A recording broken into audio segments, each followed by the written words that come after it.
Hello, personnel psychology. How you guys doing? So, let us continue our discussion, moving on towards our homework assignment. So we're going to get 3.21 and 3.22 under our belt, kind of belong with 3.13 and all feed into our homework assignment. So let us discuss reliability, validity, and defensibility. We're just going to take the terms as they come and flesh them out, definitions and examples. So reliability, hey, unreliable measures give us information that's meaningless, that's useless. So designing measures or using measures that are reliable becomes the core issue. Without it, then there's no point in even proceeding. So reliability can be defined or answers the question, does our measure consistently yield the same score for the same person over time? That is, upon giving the test to someone over and over again, will the scores essentially approach being identical?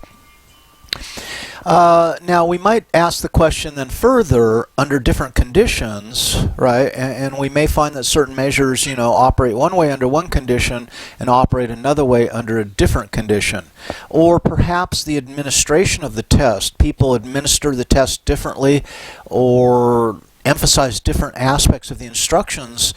Then we may in fact be affecting the reliability of the measure, because ultimately what we're about is we want to be able to predict if we've chosen the right measure.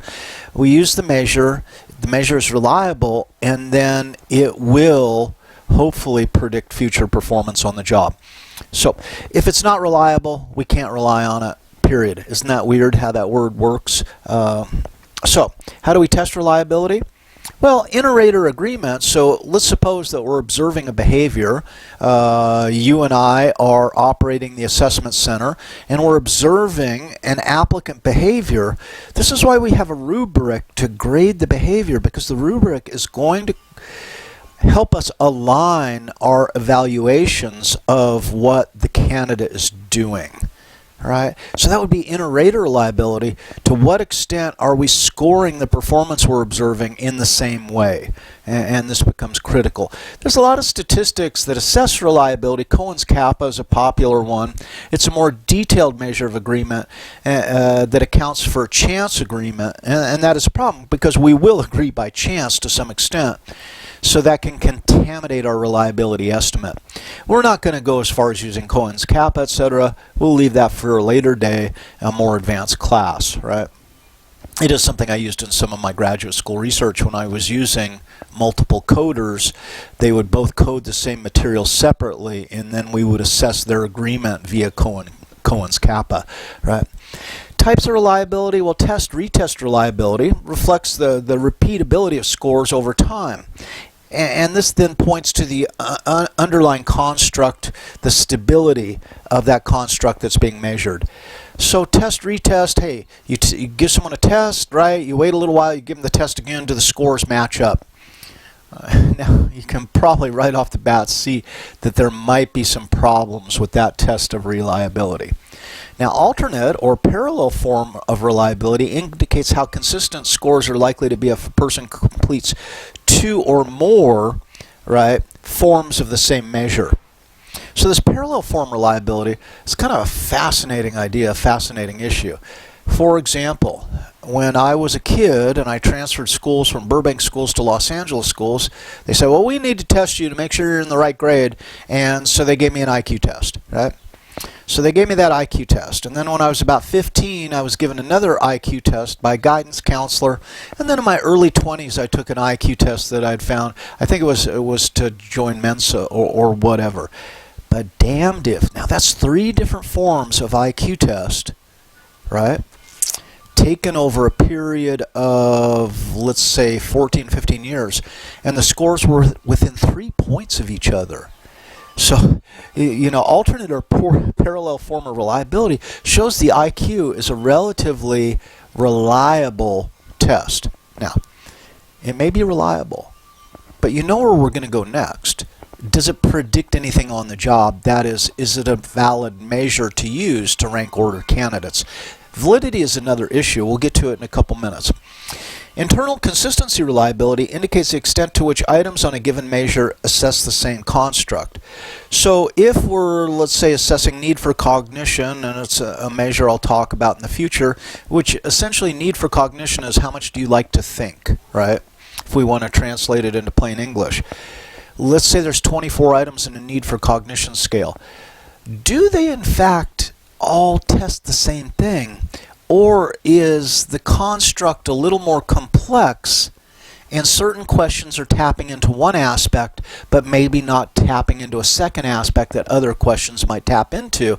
And then we see that there may be a problem with internal consistency in the measure. Inter-rater reliability we've already discussed, so let us move on. Threats of reliability, maturation. Well, the testee gains experience. So if you give someone a test and you expect to give them the test again, well, they're probably going to do better on the second test, and it might indicate that, in fact, oh, look, their score improved. It's not a reliable test. No, they learned from the test, and they did better on the test. And this is where test-retest reliability can be one of the weakest ways to test the reliability of an instrument. Training. Okay, so training, the test serves as a training device. People learn, and it's kind of a similar idea. And then history. People and situations change over time. So the test that you give me now, life experience might give me a leg up, and I might do better on the test in the future. It's not an indication that the test is unreliable. The test at that point is measuring that I've improved, grown, learned, etc. So threats to reliability and reliability testing is kind of an interesting measure design process in and of itself. It's not so much that we'll have to worry about testing this within the context of being a personnel selection person. I think most of the tests you will use will probably come to you with already reliability estimates in it. We'll talk about that in your assignment. Sloppy, haphazard testing procedures are insanely destructive to reliability. So one thing I learned about working in the laboratory, as an experimental social psychologist, we try to keep the laboratory setting the same for each and every participant. Right, so the lighting should be the same, the temperature should be the same. Actually, anything that might have potential impact on performance should be held constant across participants. This is the ultimate in treating your candidates fairly, is that you make sure that their assessment experience is identical to every other candidate, as close as possible.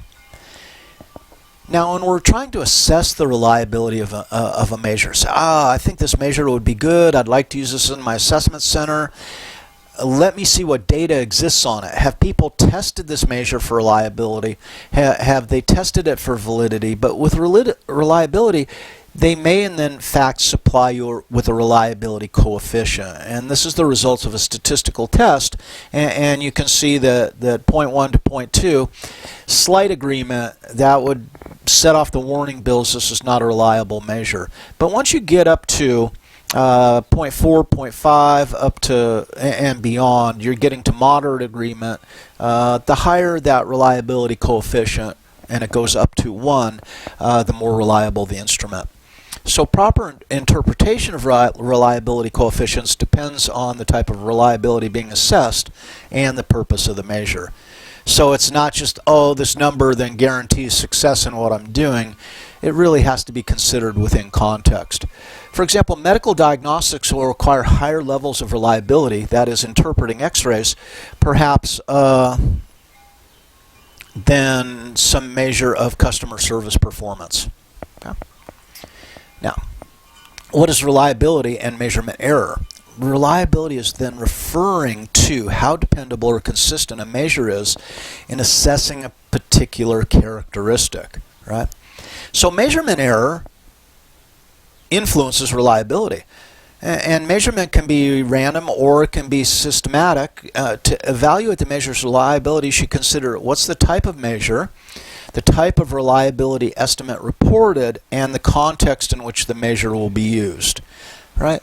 So imagine if I want to measure this television screen. And I say, okay, I want to measure this, and I have a yardstick and the yardstick is incremented only in feet. So 1 foot, 2 foot, and then there's some left over here. So I look at that, well, it's 2 feet and some change, if you will. 2 feet and some leftover. Well, you know, at 2 feet, and this looks like about, I don't know, 1/10 of a foot. So good, I'm going to call it 2 1/10 feet. And then you go ahead and you do the same thing with the same instrument, and you say, well, you know, actually this looks like this is a 20th, it looks like 3/20ths of a foot, so my measurement is 2 3/20 of a foot, which is then, you know, 1/2 different. So our measures are essentially unreliable. Or if I continue to measure it over and over again, I'll come up with different numbers. Notice that if we use a finer grained instrument, let's suppose that we use a yardstick, but it's actually incremented in inches. Then when we get to this leftover point, now we're talking in terms of inches, but we've got little hash marks with which to actually measure it. We say, wow, it looks 2 feet and 2 inches. But that might not be good enough, right? It's good to have a general idea, but let's suppose we want to manufacture some accessory for the top of the TV screen, and it has to fit perfectly. And we're in a manufacturing plant. Well, then we might want to measure not to the inch, but we might want to measure to the 16th or the 32nd of an inch. So we'll use a different measurement stick. We'll use a yardstick with finer grain. Notice, the finer the grain the measurement, the likelihood that it will be more reliable on repeated use. Okay? So that's how we kind of handle measurement error.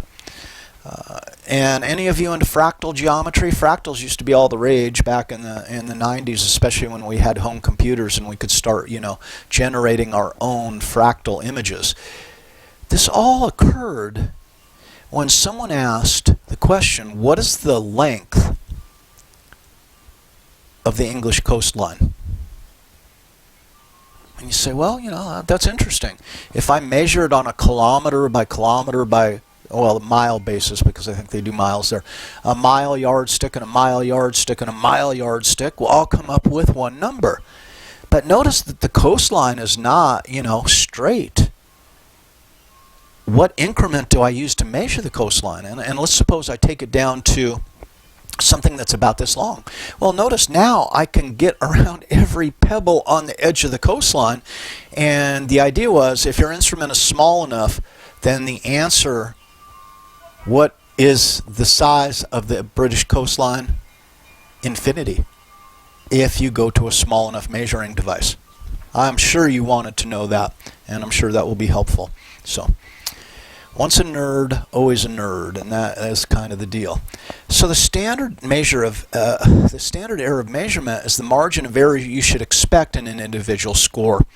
So if I have something that measures to the 1/10 of an inch, my standard error of measure, just off the top of my head, if it measures to the 1/10 of an inch, is probably my standard error of measure is going to be about half of that increment, right? So I'm going to say, hey, it's 2 foot, 2/10 plus or minus 1/2, and that's going to represent. And you know, they do this in polling as well, right? So how many people support this measure? Well, 60% plus or minus 3%. That's to account for the potential measurement error. From this, we can develop confidence intervals, so we can say, hey, look, based on my measurements, I am 95% certain that the true value, the true measure lies between these two limits, which reflects the mean with the two standard errors on either side, right? The lower the standard error, the more accurate the measurement. So if the standard error of measure is 0, then each observed score is the person's true score. That almost never occurs, right? Had enough reliability? Let us then move on to validity. Now, validity is the question, answers the question, are we actually measuring what we intend to measure, or are we measuring something else entirely? And this is, a reliable measure gives us a repeatable number, but a valid measure says this number is meaningful in the context I'm using it. So validity then refers to how well a measure assesses a given construct, the degree to which you can make specific conclusions or predictions based on the observed scores. Validity is going to tell you how useful the measure is, right, for a particular situation. reliability is going to tell you how consistent the scores are. So you have to consider both, right? But it has to be reliable first, because if it's not reliable, then it just doesn't matter. You can't draw valid conclusions unless you're sure the measure is reliable. And you might be able to measure a person's shoe size very reliably. We know because people have been measuring feet and then, fitting the right size shoes for hundreds of years. But shoe size is not necessarily, it can be well measured, but it's not necessarily a predictor of performance. So we have to measure things that are predictive of performance, or the measures really lack in validity. So any measure used in staffing then needs to be A, reliable, and then B, valid to the situation. So reliability and validity, if we look at a kind of a target shooting paradigm here, this measure is neither valid nor reliable. It's almost as if someone shot a shotgun at this target and the pellets just went every which way. We don't know what the aiming point was. Was this the aiming point? Was that the aiming point? Was the aiming point the center maybe? Right? We just don't know. Now in this case, it's reliable. Note that shot after shot is grouping in a relatively small area, but it ain't on target. Here, fairly valid. Right? It appears that we're on target, but there's a lot of dispersion. That would be a lot of standard error of measurement, right?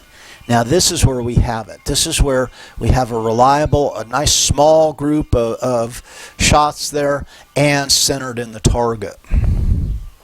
So ultimately, the paradigm is to do both, and any target shooter will tell you, first things first, make sure that your firearm is grouping a nice tight group, and then you can always adjust the sights to move this into the center of the target.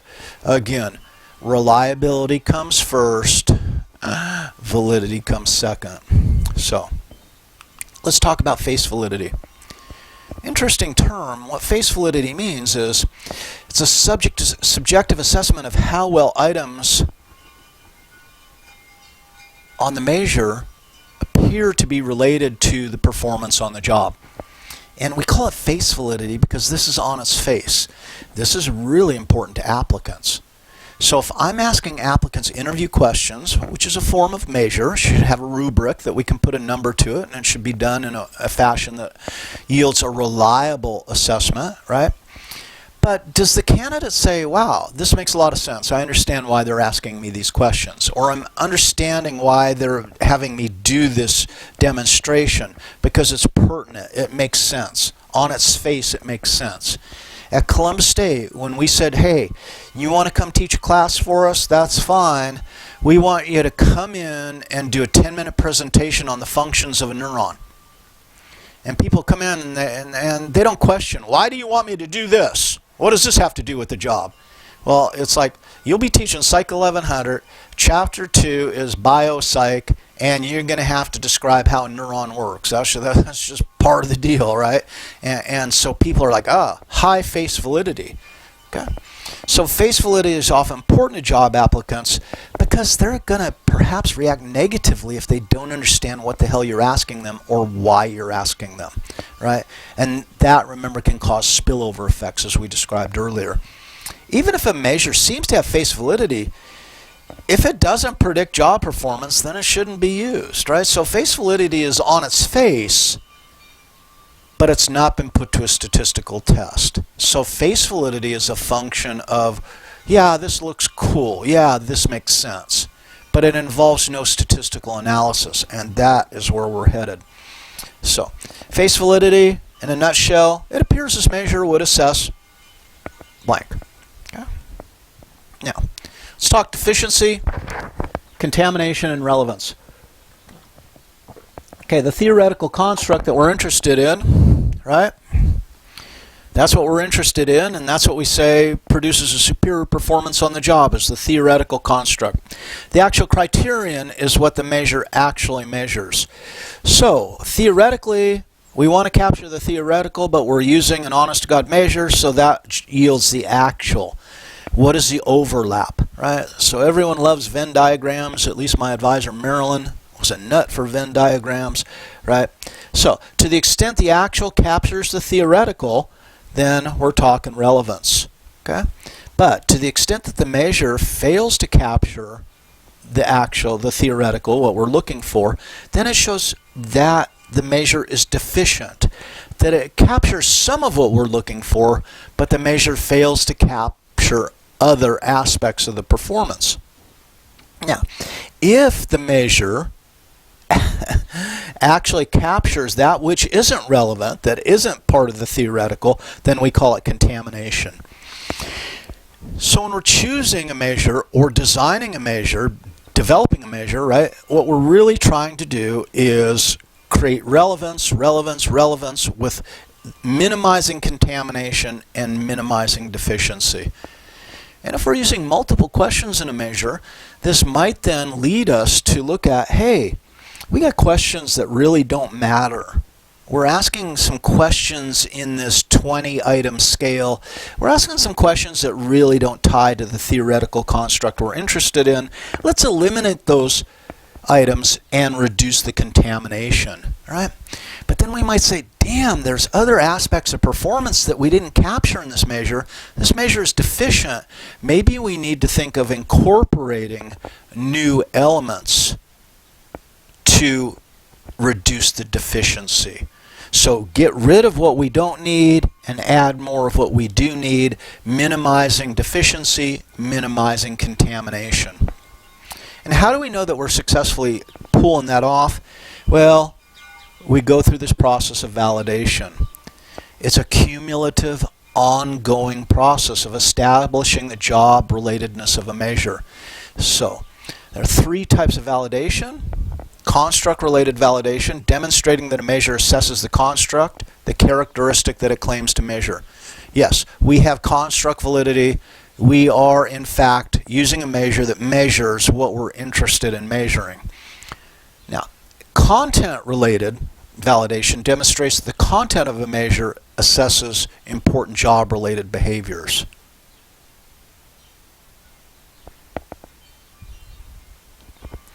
Note the slight difference here. When we're talking construct validation, we're saying, hey, this measure measures what it says it measures. When we go to content validity, we're saying, yes, this measure measures what it measures. The construct validity is cool, but content validity says this measure measures what we need to measure, right? And then criterion-related validation is demonstrating the statistical relationship between scores of the measure and some aspect of job success. So job analysis tells us what's done. Person specification tells us who will best do it. And the whole point of measuring is trying to assess applicants on the basis of their possession of person specifications that match what we've uncovered in the job analysis. So we're really at the point in the course where we're tying these concepts together. Okay? So what's a validity coefficient? Well, it's between 0 and +1, and it indicates the magnitude of the relationship between a predictor, such as test scores, and measure of actual job success. So a real rough way to do this is, let's go back to your repertory grid, and let's suppose you identified in a teacher that they're supposed to be well organized, right? So what we can do then is we say, okay, we want our candidates to demonstrate their level of organization so we can rank order them. So we develop some measure of organization, or organizational ability, organizational capacity. And then we say, okay, a year down the road, how do we know that the person is performing in an organized manner? And we might use a question on our SEI, our Student Evaluation of Instruction, that says, how organized does this teacher appear to be?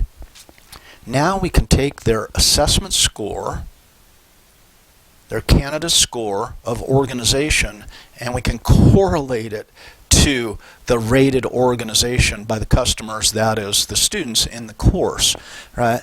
Well, this becomes then a validity coefficient. How well did this measure of organization, how well did it predict the student's perception of teacher organization? So anytime we're developing a measure to assess candidates that's based on the job analysis and the person specification, we want to build something into the system downstream so that we can validate the use of that measure. And this is where a lot of companies and a lot of hiring practices, they skip this step. They fall short. They say, well, it sounds pretty damn good. And it's like they get stuck on face validity, but they never get into the actual assessment of content, criteria, and validity, right? So validity coefficients rarely exceed 0.4 in staffing context. That is, we get close, but it's never absolutely precise. There are so many variables that can affect this, and typically a good measure measures one or two variables, but performance is impacted by a multitude of variables. So it'll never be perfect, but that's cool because it gives us the opportunity to get better and better. And again, here's a short table in helping you to interpret the validity coefficients. So, evaluating a validity coefficient, the level of adverse impact associated with your assessment tool is something to consider. The number of applicants compared to the number of openings, right? And this then becomes problematic. You know, if we have few applicants and more openings, then we got to kind of back off on how stringent we are in the application of these test scores, or we got to find more applicants. The number of currently successful employees. This is important, and this is where we go to that repertory grid. That is, how many do we have any successful teachers out there that we can, you know, begin to work backwards in repertory grid fashion. What's the cost of a hiring error? And in some, you know, fields, this isn't. If I'm operating McDonald's and I have someone come in and I hire them, and they're doing some, you know, really minimal task, and they don't work out, then hey, I just say, you know, see you guys later. But if we're hiring someone into a position that requires a tremendous training regime, and it's going to be expensive, that could be a high cost. If we're hiring people from out of state and we have to pay their moving expenses, that can represent a high cost. So you can see where hiring errors fluctuate tremendously. If we're hiring a police officer and they have problems with violence and aggression, and they harm people and that cost the city lawsuits, we can talk in tens of millions of dollars in those types of lawsuits. Expensive hiring errors, right? What is the cost of the selection tool? Now that is nothing compared to what I just described, but it's certainly a consideration. And the probability of hiring a qualified applicant without using a scored assessment tool. And maybe that's enough. You know, maybe the job is simple enough that almost anyone can do it. We maybe don't need to spend a lot of money on very detailed specific assessment. So as we continue on validity, we look at validity generalization. And just because we determine that a measure is valid in a certain context doesn't mean that that measure will be valid in a second context. So what to be on the lookout for is maybe we have different facilities within our organization and we find a measure validly predicts performance in one, but not so well in another. So it's just another consideration. Now, how do they assess this, you know, empirically? That's not something we're probably going to do, but meta-analysis. And we can look at a measure's ability to predict across multiple facilities, if you will. There's no guarantee that the same validity will be found in any specific workplace. So if you buy a measure and it gives you a validity coefficient, okay, that's a good starting point, but it still has to be validated. We can't accept that. So we just can't accept that it's okay as it is. So reasons for differing scores on a test or assessment? Well, maybe temporary physical. If you know, we're asking someone to come in so we can assess their typing speed, but they come in and their hand is broken, then there's probably a physical impairment that will interfere with using the measure at this point in time. Maybe psychological state. We're bringing someone in and they just had a loss in their family, someone who was near and dear to them. So often, you know, the really cool thing to do when you're operating an assessment center is people come in and you say, hey, is there anything going on that might prohibit you from giving your best performance in what we're about to do today? Right? And showing people that kind of kindness. The problem with that is that we might have a very strict timeline and we're not able to make those kind of accommodations. But consider it, right? Maybe there's environmental factors. So today for the assessment center, oh my God, the air conditioning isn't working properly. We can't get the room under 85 degrees. An environmental factor might affect performance, and especially if the environmental factor is different for different folks within the assessment. Maybe the form, the version of the measure differs, right? Or different evaluators, and there's some kind of subjective scoring going on, and people don't adhere tightly to their rubric. They kind of use their own judgment, and that might then affect the validity, demonstrate different scores on an assessment measure. So types of errors, well, there's random error. It's not due to any consistent cause. It just occurs, and there is random error can be reduced over time, but it's still always going to exist. Now, systematic error especially could be two people operating assessments in different ways, right? And they're not standardized. Deficiency error and contamination errors we discussed a tad earlier, so I'll let you go back to those. Hey, Annika, what's going on, sweetie? How are you today? Huh? Should we talk a little factor analysis? I know it's your favorite topic. Okay.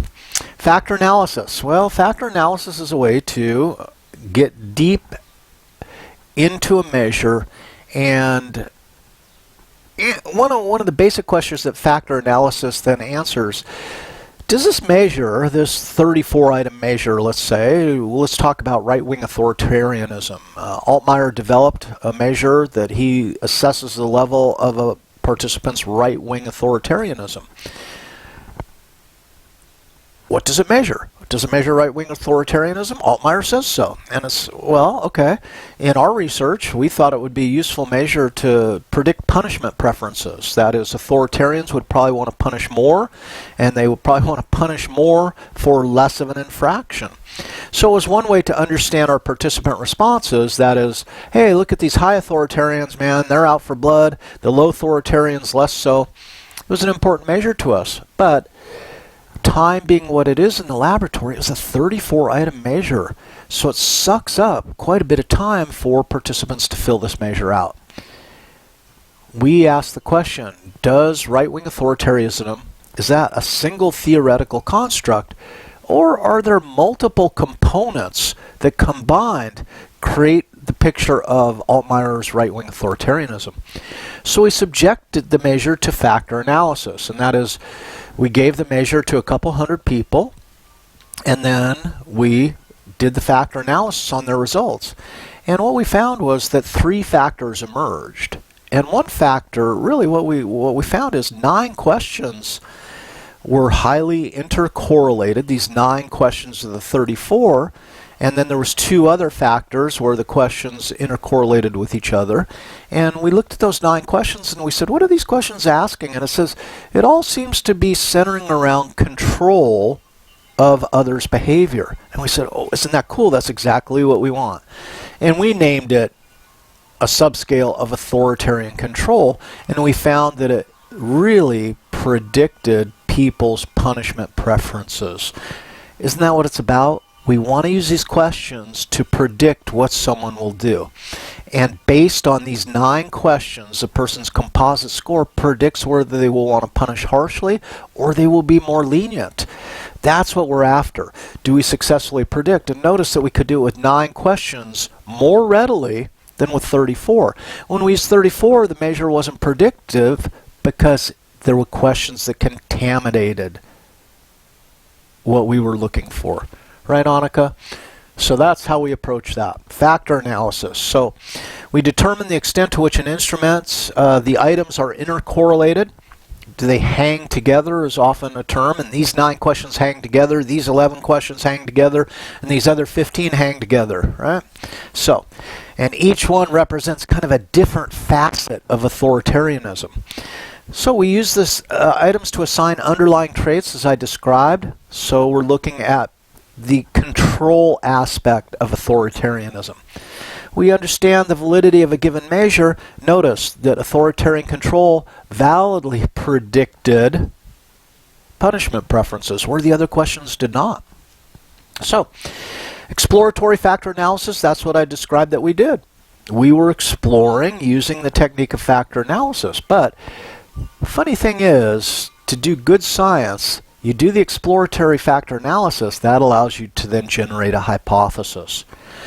You give the measure to a new sample of people, and you do the factor analysis once again, but this time you're saying, hey, this is what I believe. There are 3 factors. On the second sample, I do the factor analysis to confirm that, yes, in fact, the first study did demonstrate 3 factors. So it's this process of doing the exploratory, create a hypothesis, and then confirming the hypothesis versus confirmatory. So it's a rather long, drawn-out process and not likely something that you would need to do. But what we need to do, and this is how it's done, and I've explained that already, the bottom line on factor analysis is a technique for grouping items in homogeneous and independent clusters. So finding the items that hang together and most validly predict what you're attempting to predict. Unlikely that you might do factor analysis, but when you're assessing the potential use of a measure, one thing that you need to know is, has this measure been subjected to factor analysis, and if so, what were the results? So it's not necessarily knowing how to do it, but it is something to look for in the analysis of a measure that you're considering using. So let's talk some example measures, explain in terms of constructs or factors. See if we can apply it. The Minnesota Multiphasic Personality Inventory number 2. It's commonly used by mental health professionals to assess and diagnose mental illness, but it has been extended to the use of assessing candidates, especially for potentially disqualifying traits.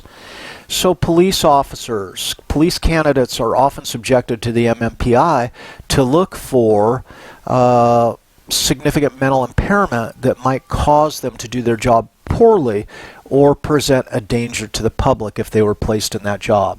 So high-risk jobs often have the MMPI. The MMPI is also used to assess the efficacy of treatment programs in some contexts.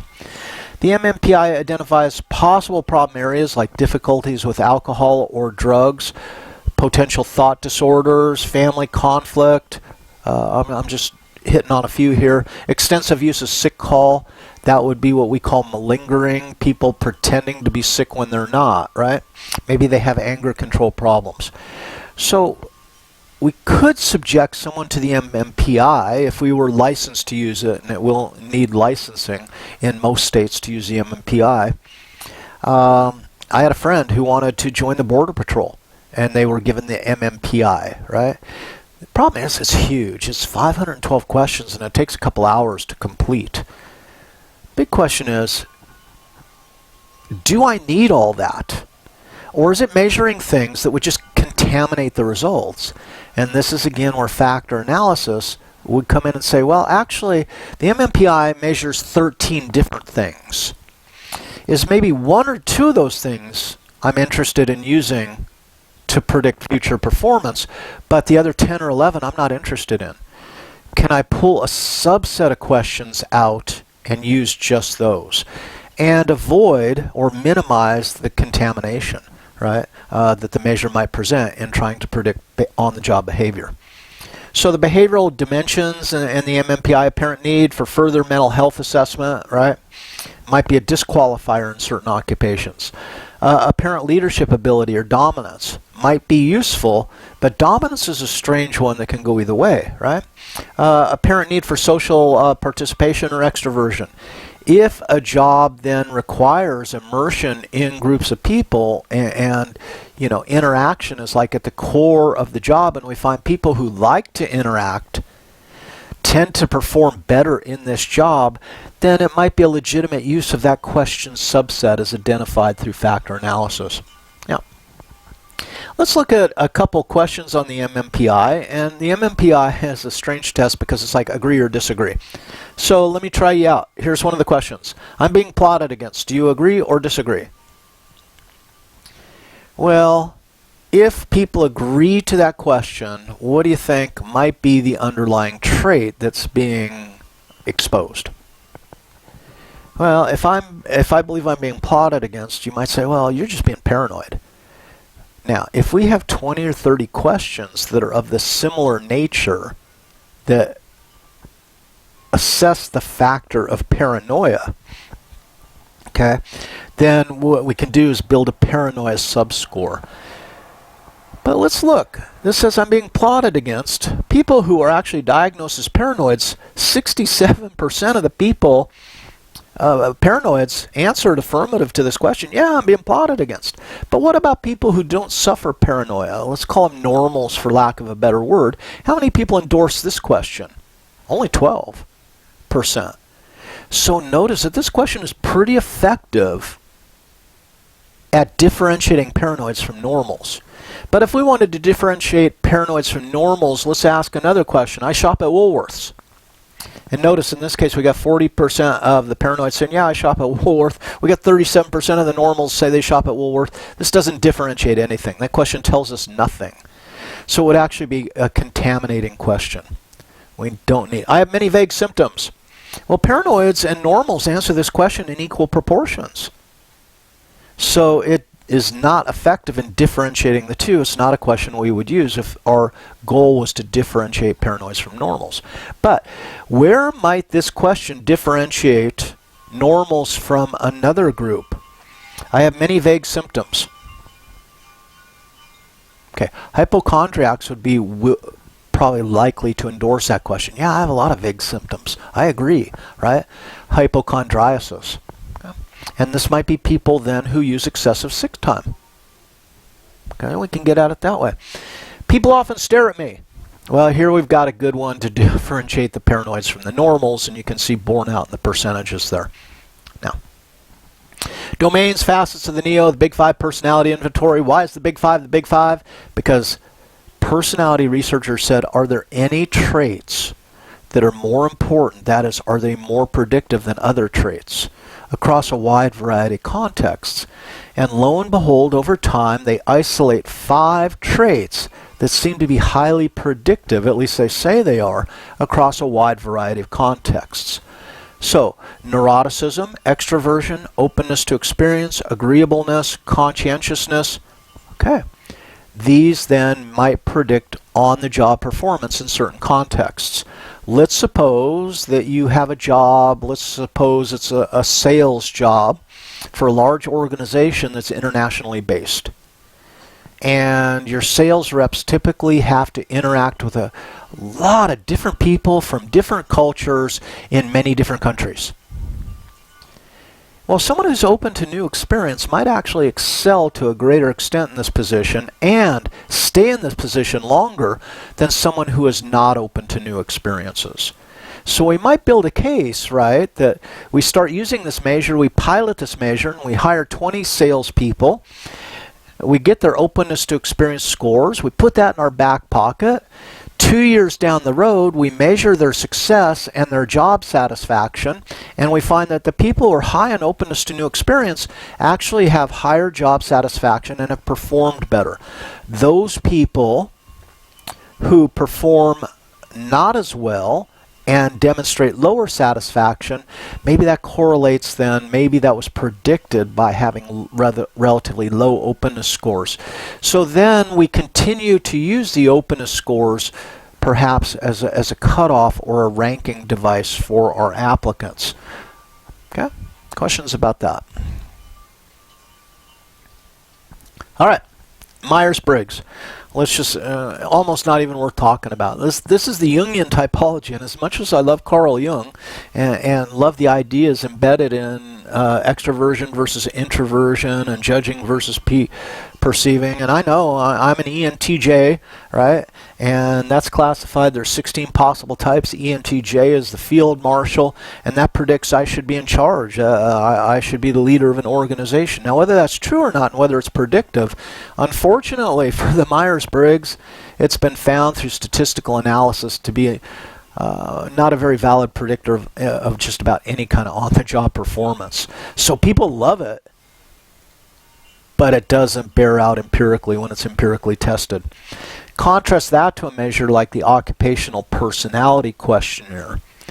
This taps into people's relationships with people, ideas, cognitive style, feelings, anxiety, energy, self-concept. Okay, there's a link so you can go check that out in your leisure. This has the potential to be far more predictive of occupational success depending on what we're talking about, what kind of job we're talking about. Now, one of my faves, need for cognition. Here you go. This measures the extent that one likes to think. And I mean, that's putting it simply, right? It's thought to be a relatively stable personality trait, and the Petty Lab here at Ohio State, social psychology, they study persuasion. And what they found is, if we want to gauge the ability of a persuasive message to effectively persuade an audience, one of the key components, one of the key variables in being able to predict the success of that message is, does the audience like to think, or does the audience not like to think? For audiences that like to think, you'll get the greatest level of persuasion if you use a message that is full of information and what appears to be reliable, well-crafted information. But if you want to persuade people who don't like to think, you're better off using emotional appeals. Cut back on the information, ramp up the emotion, right? That way we can predict who's likely to be influenced by a given message. Now, would need for cognition be a valuable applicant assessment measure, and for what job? Okay, I like to think, and it's probably pretty good. I would think that, yeah, I would think, because I like to think. I would think that a lot of teachers would probably, it could predict their success on the job, especially when it comes to course design. I like to think. I like to think through the course. I like to start designing a course. I like to think about the components. I find pleasure in that, right? So if we're going to hire a professor who has a lot of course design to do, that is, we want to bring someone in who's going to design a bunch of new courses, we might find that need for cognition is a pretty good predictor of their satisfaction with that position. We might. Has to be validated, right? So, tips for candidate assessment. Measures should always be used in a purposeful manner. Use a variety of tools. Use measures that are unbiased and fair to all groups. Reduce that adverse impact. Measures need to be reliable and valid, so hopefully you're kind of getting a sense of how important that is. Use measures that are appropriate for the target population. Okay. Ensure that administration and staff are properly trained so that you're not getting unreliable employment of the measures. Suitable and uniform assessment conditions, again, to bolster your reliability. Maintain assessment instrument security. Don't let it get out there.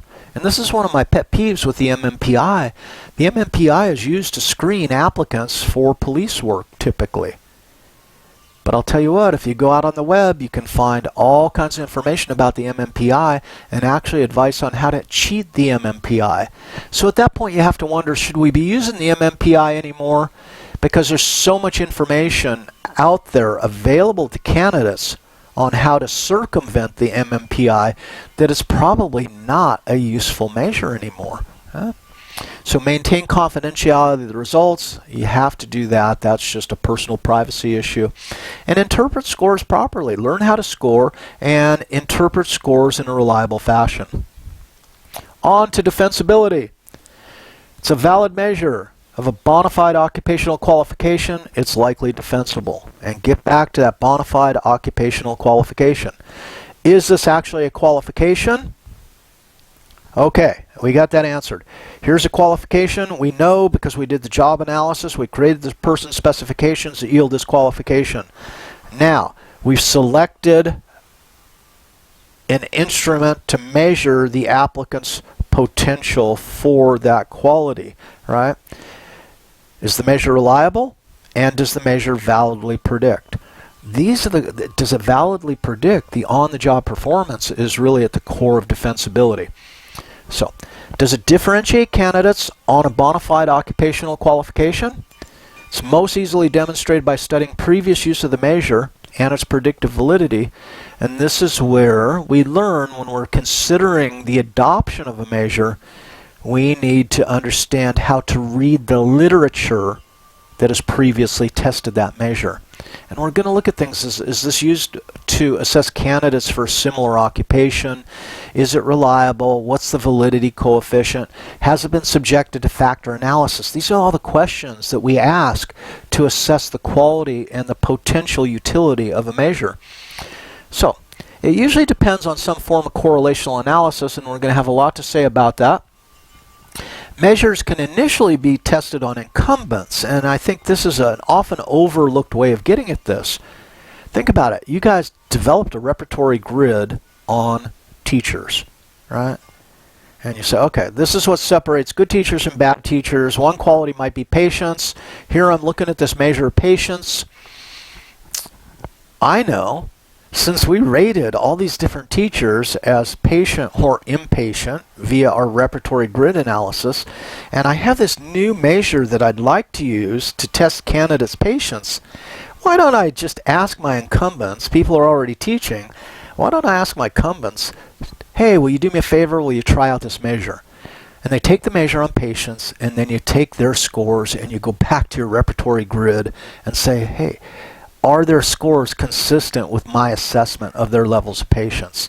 And if they are, you say, this might be a useful measure of patience. Now, that's not statistical validation, but it is moving that direction, right? So, we can test on incumbents, we can correlate the incumbent score on the patience measure with like maybe the student evaluation of instructor assessment of patience, and if we get a high correlation we know we're on the right track. Right? So we can correlate the performance on that measure with the other criteria and performance. So using existing assessment methods, examine available validation evidence. Okay? That is investigating the measure in a specific context. Identify the possible valid uses of the measure, right? Establish the similarity of sample groups to which the measure was developed. Okay. What was the race, ethnicity, age of the sample? Do you feel that it's a legitimate use of this measure with the sample that you'll be assessing? Right? Confirm job similarity. If it's been highly predictive of a certain job performance and you're intending it to use it for a different job, to what extent can you make a case that the jobs that it's been tested on previously and the job you'd like to use it on are similar? Examine adverse impact evidence, and we're going to get to that here in the next lecture, right? And then we develop the rational test. We need to measure standing in some domain. Experts consult, existing personality inventory. Is there something out there already that I could be using? We review of company documentation. That is, what do the companies who sell the measure say about it? We can use repertory grid studies. You guys have already learned to do that so that we understand what separates high performers from low performers. We discuss this with others. See what other people have done. See how they've done it. And there's so many kind of organizational groups that we can join that have bulletin boards, who have discussion boards where we can see what people have done. That's one of the things of the internet. It allows us to contact so many people who are doing something similar to us. And determine dimensions to be measured. And note that that was part of the repertory grid assignment as well. So in all, right, it's a multifaceted approach, and I think it allows us to use our critical thinking muscles, and it also allows us to be amazingly creative at the same time. So I think personnel selection, the whole process, is just this fascinating opportunity for us to really show what we're made out of. So, You guys, that's enough for now. We'll move on to the next one at your leisure, obviously, because this is an online async class. So I hope you have a great day. Bye-bye.